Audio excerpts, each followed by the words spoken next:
ఈరోజు అనంతపురం అర్బన్ నియోజకవర్గంలో KSN degree college, అలాగే KSN hostel, girls hostel visit చేయడం జరిగింది. గత 4 రోజుల కింద ఇక్కడ ఎలుకలు దూరి 10 మందిని గాయపరిచారని చెప్పేసి మీడియాలోనూ అలాగే కథనాలు రావడం జరిగింది. అలాగే వాళ్ళని తీసుకెళ్లి హాస్పిటల్లో చికిత్స చేయించడం జరిగింది. దానిలో భాగంగానే గత 4 రోజుల నుంచి నేను అనంతపూర్లో లేను, ఈరోజు వచ్చాను కాబట్టి ఇక్కడికి రావడం జరిగింది. ముఖ్యంగా ఇక్కడికి వచ్చిన తర్వాత ఎప్పుడైతే 2014-19 టైంలో ఏవైతే బిల్డింగ్స్ కట్టారో అవే బిల్డింగ్స్లోనే అసంతృప్తిగా ఉన్న బిల్డింగ్స్లోనే ఉంటున్నారు. అలాగే ఇక్కడ గత 5 ఏళ్ళలో కానీ ఎక్కడే కానీ ఒక బిల్డింగ్ డెవలప్మెంట్ కానీ అలాగే ఈ ఫెసిలిటీస్ కానీ ఎక్కడే డెవలప్ చేసిన దాఖలాలు లేవు. ఈరోజు వచ్చిన తర్వాత ఇక్కడ చూస్తే దాదాపు 21 బిల్డింగ్స్ కాలేజ్, 21 రూమ్లు కాలేజీకి అవసరం అని చెప్పి చెప్పడం జరుగుతూ.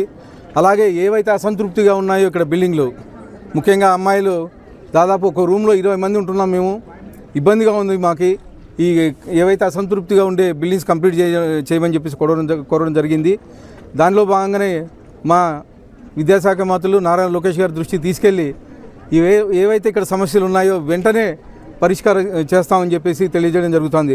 ముఖ్యంగా మా విద్యాశాఖ మంత్రులు ఏ చిన్న ఇన్సిడెంట్ జరిగినా కానీ స్పందించడం జరుగుతూ ఉంది.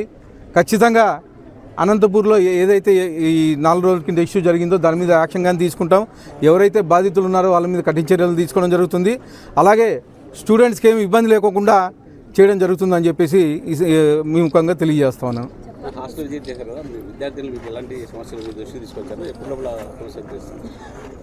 విద్యార్థులు ముఖ్యంగా మాకు రూమ్స్ లేవని చెప్పేసి చెప్పడం జరుగుతూ ఉంది. గతంలో 2014-19లో ఏదైతే మనం కన్స్ట్రక్షన్ చేశామో అలాగే అసంతృప్తిగా అలాగే ఉన్నాయి. గత 5 ఏళ్ళలో ఎక్కడే కానీ డెవలప్మెంట్ చేసిన దాఖలాలు లేవు. ఖచ్చితంగా మళ్ళీ మేము మా నాయకుడు చంద్రబాబు నాయుడు గారి దృష్టికి తీసుకెళ్ళి ఖచ్చితంగా ఇవి కానీ కంప్లీట్ చేస్తామని చెప్పేసి తెలియజేయడం జరుగుతూ ఉంది. అలాగే ముఖ్యంగా హాస్టల్లో వచ్చిన అక్కడక్కడ ఫుడ్ బాగుండట్లేదు, తర్వాత పురుగులు రావడం జరుగుతుందని చెప్పేసి తెలియజేయడం జరిగింది. దాని కానీ ప్రిన్సిపల్ గారి దృష్టికి తీసుకెళ్ళాను నేను. ఖచ్చితంగా వాళ్ళు కానీ ప్రత్యేకమైన దృష్టి సారించి ఈ సమస్యలు లేకుండా చేస్తారని చెప్పేసి తెలియజేస్తాను. ఉన్నాయి చెప్పడం జరిగింది. నేను ప్రిన్సిపల్ గారి దృష్టికి తీసుకెళ్ళాను.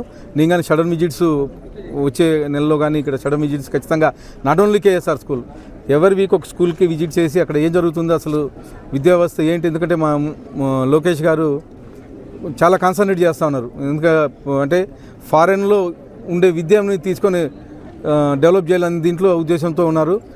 మొన్న మాకు కానీ ఎమ్మెల్యేలు మీటింగ్లో చెప్పడం జరిగింది, రేపొద్దున పేరెంట్స్ వచ్చి మమ్మల్ని ఈ గవర్నమెంట్ కాలేజీల్లో చేర్పించడనే స్టేజ్కి తీసుకొస్తానని చెప్పేసి నారా లోకేష్ గారు చెప్పడం జరిగింది. ఖచ్చితంగా ఆ వైపు మేము వెళ్తామని చెప్పేసి తెలియజేయడం జరుగుతుంది.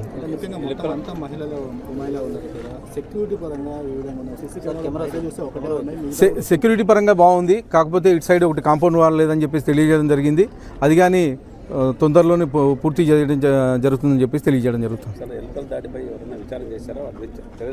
లేదా ఆల్రెడీ చేస్తూ ఉన్నారు. ఖచ్చితంగా ఎవరైతే బాధితులు ఉన్నారో వాళ్ళ మీద ఖచ్చితంగా చర్యలు అయితే తీసుకుంటాం.